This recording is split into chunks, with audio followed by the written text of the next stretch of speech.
블로그를 조금 더 체계적으로 이제 구조적으로 이해하시는 분들이 있으실 거니까 알고리즘에 대해서 잠깐 좀 설명드리도록 하겠습니다. 근데 이 알고리즘은 지금 알고리즘 자체가 욕구가 굉장히 강하신 분도 계시지만 난 너무 어렵거나 이런 분들은 그냥 스킵하셔도 돼요. 깊이 이해할 필요 없습니다. 알면 당연히 좋은 거지만 너무 어렵다라고 하면 다 이해 안 하셔도 되는데 가볍게 훑고 넘어가셔도 돼요.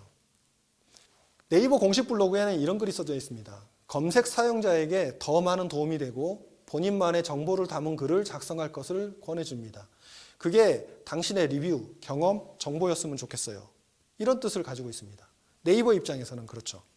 그러면 이거를 어떻게 평가하고 측정해서 적용해 줄 것인가 이런 개념이 있을 거잖아요.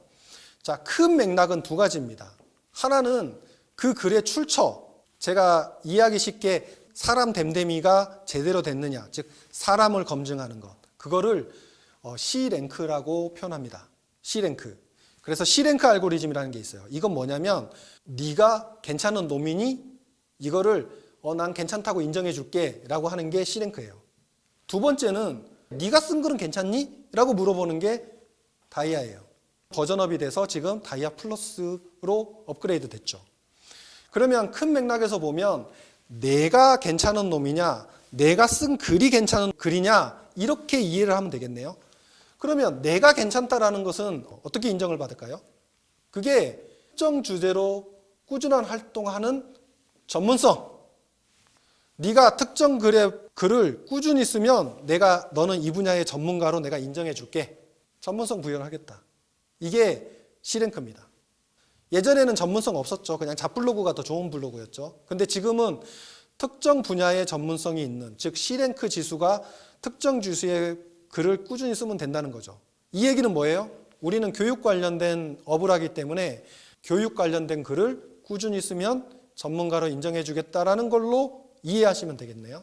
그래서 네이버는 이거를 그래 네가 의도한, 네가 생각하는 주제가 뭔데 내가 생각한 분석한 것은 이건데 그래서 너의 의도, 즉 사용자가 나는 이런 주제를 가지고 쓰고 있습니다 라고 내가 지정을 하고 내가 쓴 키워드에 맞춰서 세팅을 하면 그게 이쪽 분야의 글을 네가 꾸준히 쓰구나 라고 판단을 합니다. 그리고 이것도 부족해서 이거 카테고리 생성할 때 설정하는 것이죠. 그죠? 근데 이것도 부족해서 네이버가 뭘 만들었어요? 블로그 정보에 진짜 네 블로그 주제 뭐야? 하나만 정해줘 라고 했죠. 자, 카테고리는 분산될 수 있으니까 네가 의도하는 전체 블로그의 주제 뭐니? 라고 이 운영자의 의도를 물어보는 거죠. 의도를 물어보고 난 다음에 그 사람이 쓰는 키워드를 계속 추적해서 C랭크 지수를 반영해 줍니다. 다이아 플러스로 넘어왔는데 좀 복잡한 로직이 나오네요.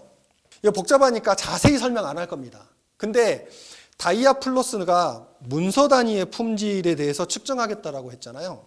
이걸 2018년도에 만들었고요. 자, 이게 왜 만들어졌느냐가 중요합니다. 왜냐하면 예전에는 최적화의 개념으로 그 블로그 운영 잘하는 사람이네라고 이제 지정을 해줬어요. 그랬더니 사람이 변해버려요. 그래서 최적화되어져 있으니까 컨텐츠를 대충 써도 상위 노출이 되는 거죠. 그래서 어느 순간 페이스북 뜨고 유튜브 뜨고 하는 시기에 공교롭게도 네이버의 컨텐츠는 난장판이 돼버렸습니다. 공교롭게도. 4년에서 6년 전 얘기입니다. 교통정리가 안 될 때. 그래서 네이버가 이거 안 되겠구나라고 생각해서 최적화도 인정을 해주겠는데 나는 컨텐츠도 이제 점검하겠어 라고 해서 만든 게 다이아 알고리즘인 거예요. 2018년도에. 그래서 네 글이 유용한지 내가 체크하겠어. 면밀히 체크할게. 그래서 글이 안 좋으면 내가 상위 노출 안 시켜줄 거야. 노출시켰어도 빨리 내려보내버릴 거야.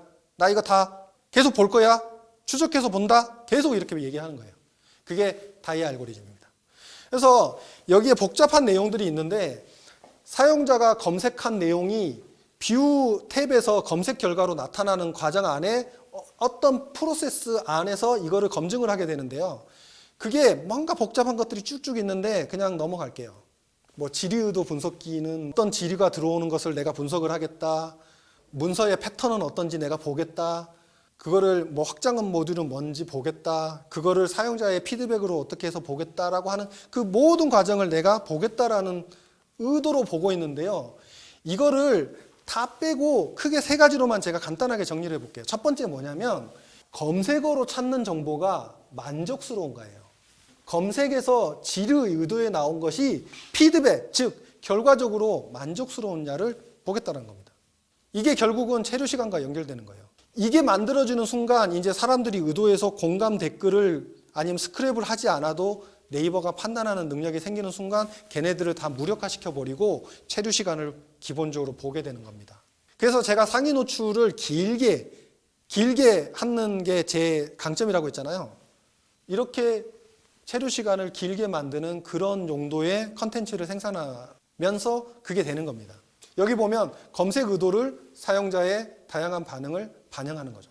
두 번째, 검색 의도에 맞는 글이 유용하구나. 이 큰 맥락에서는 알겠어. 자, 두 번째, 그러면 네 글이 실제로 가독성이 있니?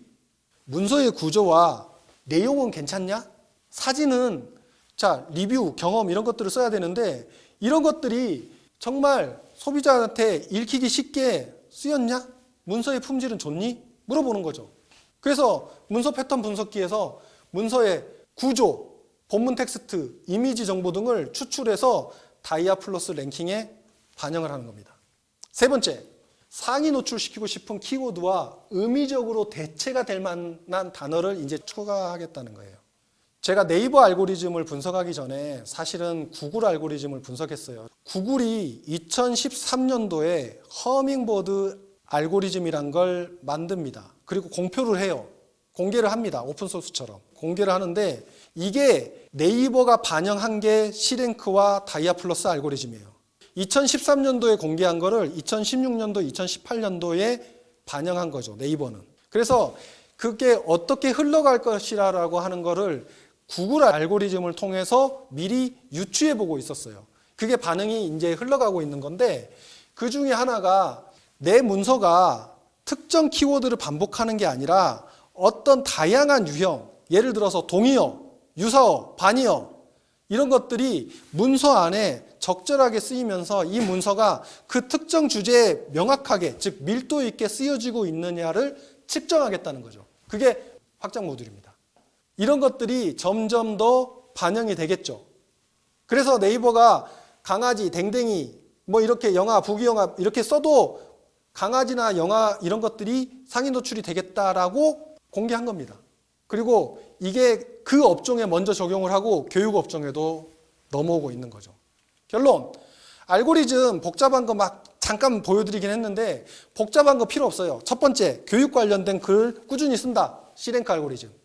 그 다음에 문서, 상위 노출이 필요한 글은 개인의 정보를 담은 유용한 글을 의도에 맞게끔 써라. 다이 알고리즘. 자, 여기서 의문점이 하나 듭니다.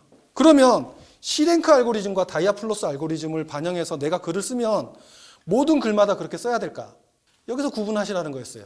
제가 블로그를 4가지 관점에서 운영하라고 말씀을 드렸었는데 첫 번째, 블로그 지수 올리는 글이 있었다 그랬죠. 그 다음에 탐색 글이 있다고 했죠. 그 다음에 킬러 컨텐츠 있다고 그랬죠. 그 다음에 홍보 글이 있다고 했죠. 다이아 플러스가 반영되는 그런 글의 종류는 홍보용 글이에요. 그래서 홍보를 명확하게 해야 되는 글은 다이아 플러스를 집중적으로 반영시켜서 홍보글을 쓰면 상위 노출에 유리하게 되는 거죠. 그래서 컨텐츠의 글의 양도 중요하고 거기에 키워드도 중요하고 거기에 맥락도 중요하고 여러 가지가 중요한 거예요. 그리고 그 글이 체류 시간도 먹혀야 되고 이렇게 돼야 되는 겁니다. 그래서 일반적인 그런 교육 관련된 글이나 탐색조는 C랭크 지수를 높이기 위한 그냥 글들인 거고 그 다음에 다이아 플러스는 내가 홍보를 해야 되는 키워드는 명확하게 홍보용 컨텐츠에 담아서 쓰는 거예요. 제가 2-3시간 노력해서 쓰는 것들이 이 다이아 플러스의 점수에 가점을 주기 위해서 노력하는 것입니다. 안녕하세요. 1등학원의 비밀의 저자 정석씨입니다. 저에게 컨설팅을 받고 학원이 성장한 사례도 많지만 요즘에는 학원에서 사용하는 프로그램을 저를 통해서 감행하시고 온라인 마케팅을 무상으로 도움받는 원장님도 계십니다. 관련해서 문의가 필요하신 분은 전화 또는 아래 링크를 남겨두었으니 구글 폼으로 문의 바랍니다. 감사합니다.